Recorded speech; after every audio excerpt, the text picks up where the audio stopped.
Bass is nasa around mga 7, so 80%. Mids around mga 10, 0 to 10. 60% yung treble. Tapos yung ano is ano lang to, master volume. Volume na mag-come in is 50%. So ito yung luma na Digitech, no? So kuha natin yung Metallica niyan. So ang nakuha natin ang sa AI is rectifier or high gain or JCM 800 na Marshall.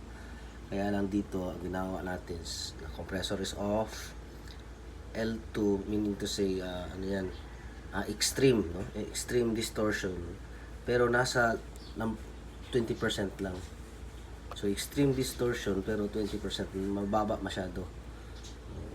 Usually nasa more than 5 yan ginagawa ng pero nasa 2.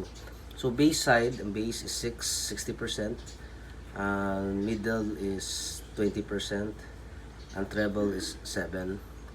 Tapos ang noise gate medyo mataas yung noise gate, mga 60%. Chorus may 10% na chorus, no? May konting chorus. Tapos off lahat. Yan, alala yan, 0 lang yan. Ito is reverb around mga 20%, no? Is a spring reverb S yan, S2. Spring reverb 20%. And alala lang iba. So ipaparinig natin ng store natin yan kasi meron tayong i-check na noise gate. So mag sound check muna.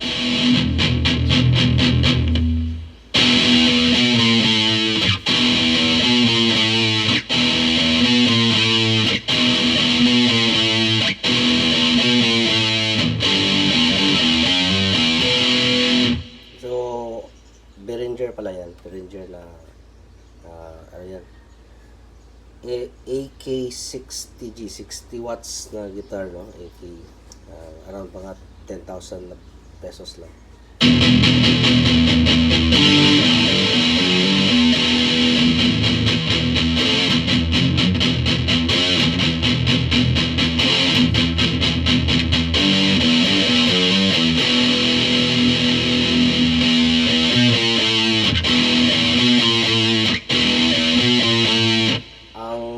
Ano dyan yung